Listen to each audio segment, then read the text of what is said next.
bright lights of the world's greatest gambling city, Las Vegas. The city in the desert. The city that never sleeps. The city that this year hosts the largest hacking convention known to man. DEFCON 25. Do you know what a hacker is? Yeah, sure. That's like a computer expert or genius.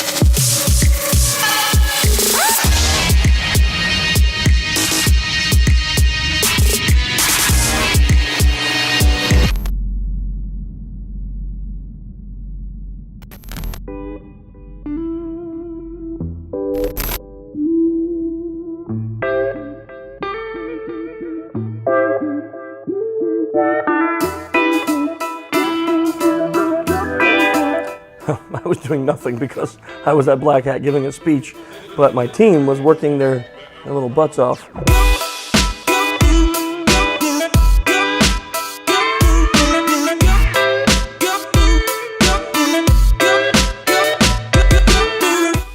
By the time I got over to Caesars, and the village was basically set up so fast it wasn't even funny. If DEFCON had not delayed us with the stage setup and things like that, then we would have been done by 3 p.m. It was awesome.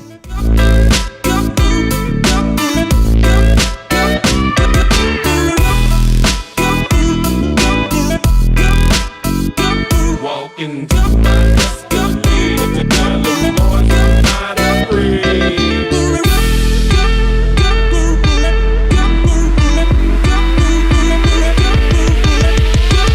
Now let me welcome everybody to the Wild Wild West.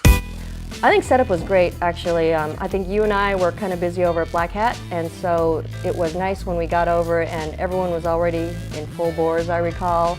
The great thing is having a great team this year, and gosh, everybody worked so well together, and everybody was really going out of their way to take care of everybody, and I thought that was great. We were all eating, and we weren't hangry, and Thanks, dude. life was very good, thanks to Arisa, so I vote we get her back.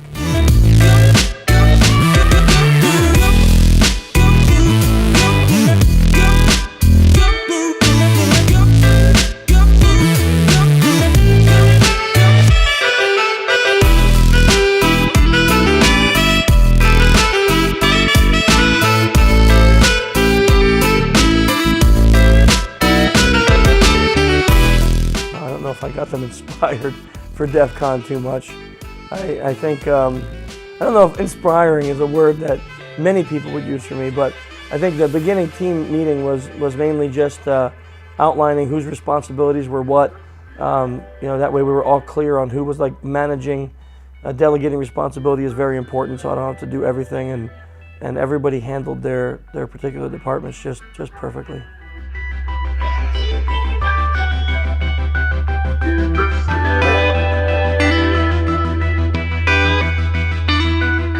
Thursday, what was a memorable event for you? I don't even remember Thursday.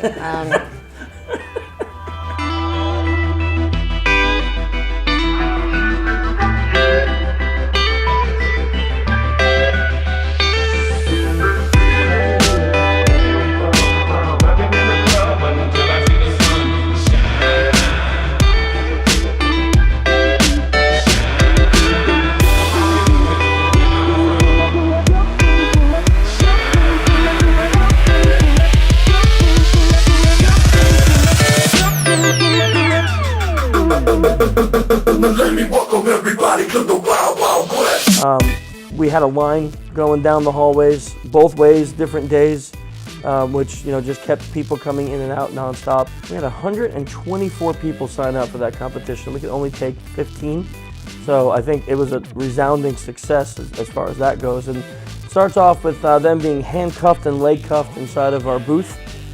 They get given a shim with no key. They have to escape from the handcuffs, pick a lock, then traverse our laser grid, then pick another, then they have to read facial expressions. They have to pass Dr. Ekman's facial expression test, and then they have to pick another lock, and all of that has to be done in under 15 minutes.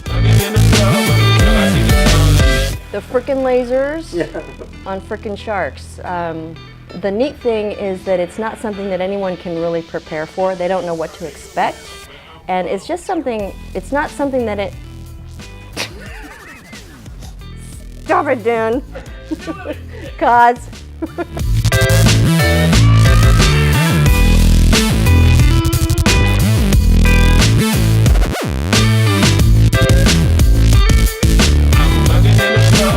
I see the sun. It was a surprise. I didn't know I was the one demonstrating for all of the people that actually ended up surrounding. I thought like, oh, the contestants will come up, but no, it ended up being crowds of people. So we moved a few times. I had a few lockpicks on me, so that's enough to get started. And then we got more lockpicks from my bag from upstairs, and then we were able to really show people how to do it. Handcuff shimming is one of my favorite ones. That's a very quick, easy one, but lockpicking is a little trickier. You really need to get people doing it. So next year we'll probably have a little better setup for something like that.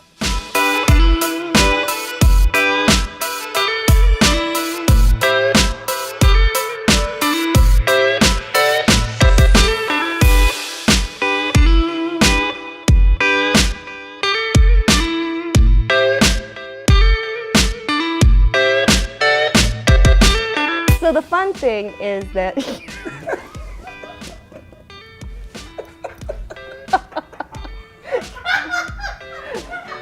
I want Kaz on the hot seat right now. MSI is a contest that we just kind of put together. We threw it together last minute one year, and it's become its own thing now. People are actually requesting it, and they're talking about it early.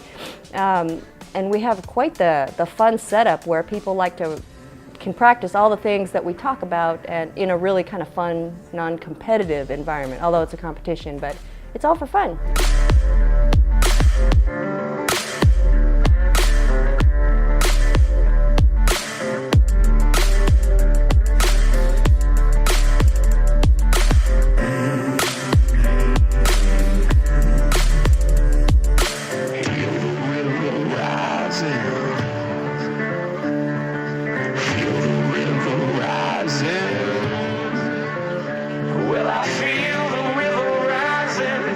Coming up for you. I can't stop. Dogs are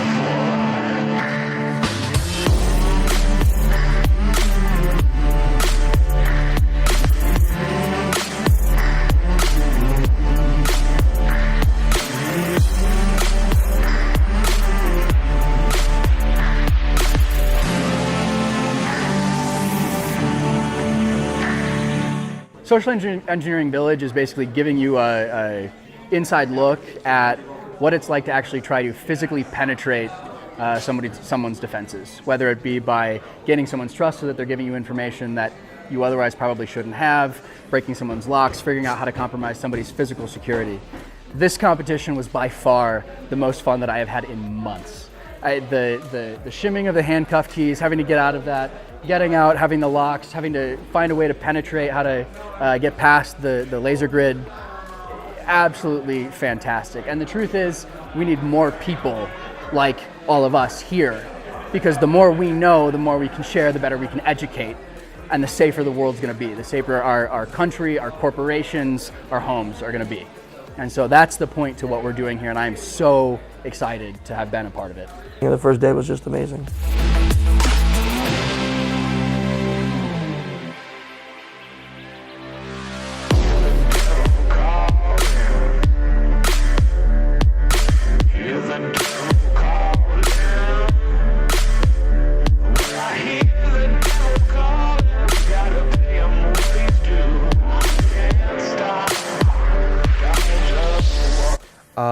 I was not in charge of it, but I was a part of it. So a lot of it is a lot of prep ahead of time, and then putting things together the night before so that they'd be ready for the kids in the morning. But it was a lot of fun. It was good to see the kids and teens kind of doing their thing, working hard at it. This was a great experience for my daughter. She won first place this year. Yeah, I think as a kid, she's learning great skills that will help her, for the rest of her life. It's very important for kids to be able to go out of their comfort zone, both in talking to people and in accomplishing things that they didn't think they could accomplish. She's usually very reserved, and she was talking to complete strangers, which may or may not be a good thing for an 11-year-old, but yeah, it was a lot of fun.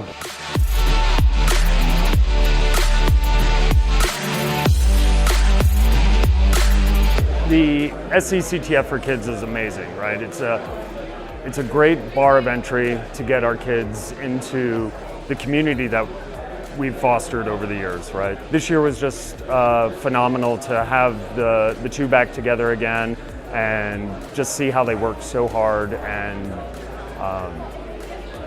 really is an enjoyable experience.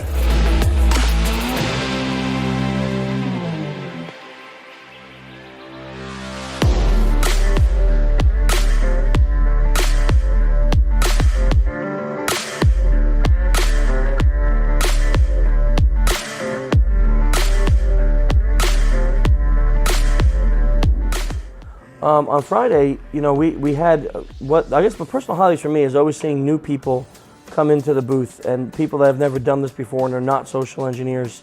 I really enjoy seeing that, and we had quite a few of them on Friday. We had absolutely no shows on Friday, which is also awesome. Everyone came, they were on time. They went in the booth and they gave it, I don't know, I'd say they gave it 110%.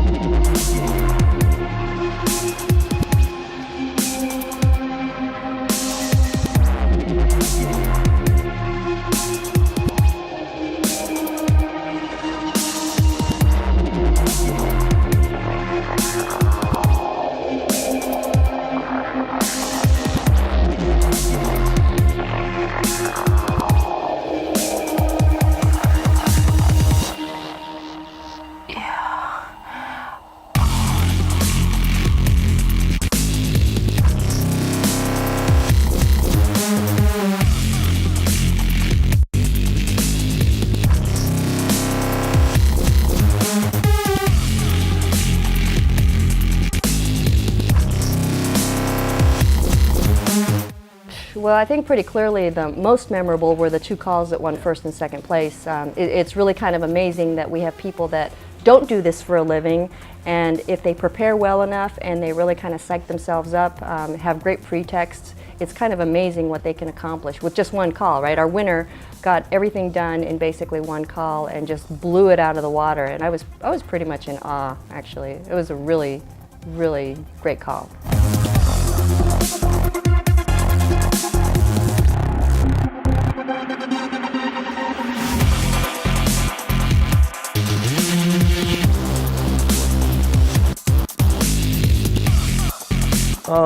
So this speech was me announcing a foundation, a 501c3 that I am starting to help unmask online anonymous child predators called the Innocent Lives Foundation, and to really make an appeal to the community to get the talent that we have in this community to help with tools and processes and frameworks and the actual work in doing that.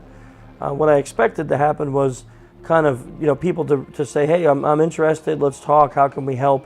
And what did happen was at least 6 different states had representatives there that came up to me and asked if they can work with us and with cases they can't handle.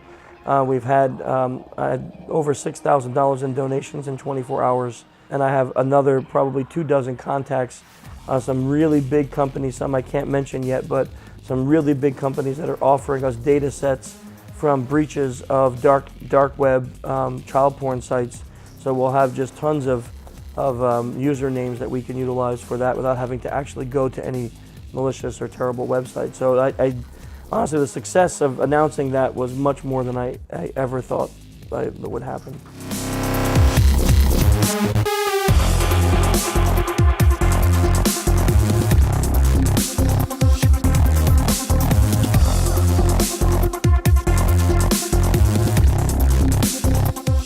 Well, we had, I think, out of the 16, I think we had half of them at least that were in the kids events previously, and then now graduated because they were too old, and they came into the teens events.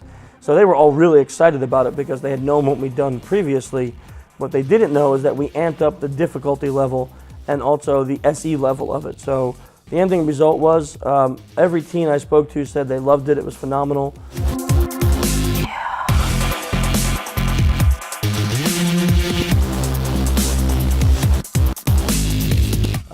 You know, some adjustments for next year maybe to enhance it and make it a little bit better, but they all said they learned something and had a really challenging and fun time.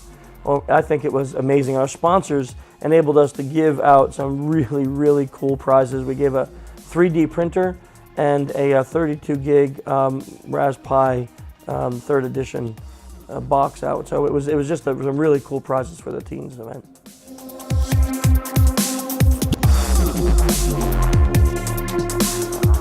No, actually, it was really fun because it was really short, and I wanted to be able to really give folks something that they could walk away with and think about with respect to their security programs. So I tried to make it a lot more fun and entertaining, and people don't realize that they're actually learning in the process.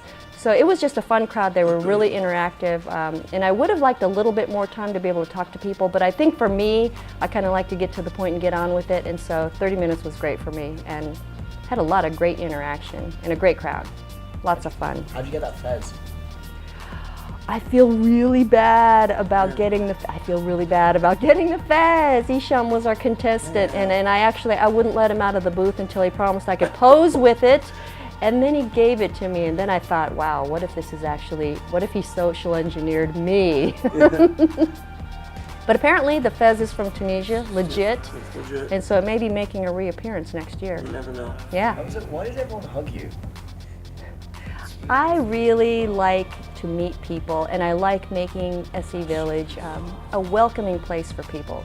Like, DEFCON itself can be really intimidating, especially to new people. It can be scary, and people can be really mean.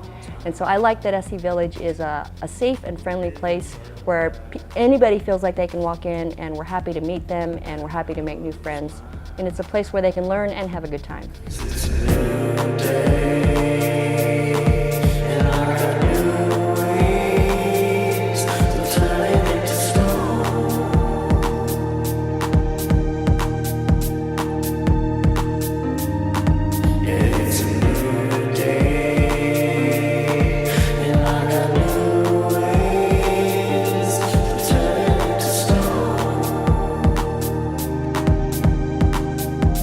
So the SECTF for Saturday was another phenomenal day. Even though we had one no-show, what was notable to me is that we had a woman step up and get into the booth with absolutely zero preparation. She had literally 15 minutes maybe to look at the guy's report, which was not good. And so she had only 20 minutes to look at that guy's report and then get in the booth and make phone calls. Now, from a social engineering perspective, she wasn't successful, but it was just amazing that she stepped up with no prep, no real pretext, got in the booth and made a number of calls for her whole 20-minute time slot. I was thoroughly impressed with her, but of course the big impressions are the two winners that both came from Saturday.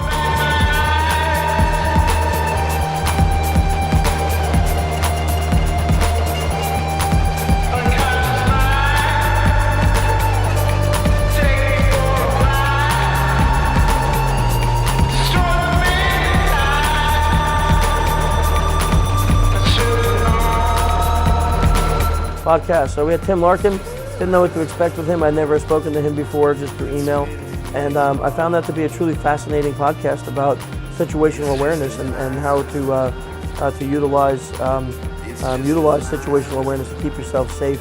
So we social engineering capture the flag is, as far as I know, we were the first contest in DEFCON history to ever be given a black badge in their first year of existence. And I believe to date we are the only contest that ever has that privilege. We've been running this now for 8 years. This is our 8th black badge. So when you're a black badge contest, they invite you to come up and give a little speech about what the contest was, what it does, and then to give the awards out to the contestants. So I got to give off some stats about how much OSINT was collected in the companies that we called, and then give out that badge to give out our awards and plus the black badge to the winner. Wow, 25 years of DEFCON. Hacking is not something that's going away anytime soon, and it's something that we can be proud that we helped develop over the years and have a really nice concept and nice conference that we can hand off to the younger generation. Well, to the people that came, thank you for making it amazing. This year was really, truly phenomenal. I think it was our best DEFCON ever. My crew, I think it's hands down, and maybe everyone says this, but I have the best team in all of DEFCON. We worked so well together. Everything ran perfectly. And although I was scared to death, the addition of my wife on the team ended up meaning I ate 3 times a day, quality food. I had never-ending water and coffee, and everything just went really, really smooth. This was literally the best DEFCON we've had out of all 8 years of running this village.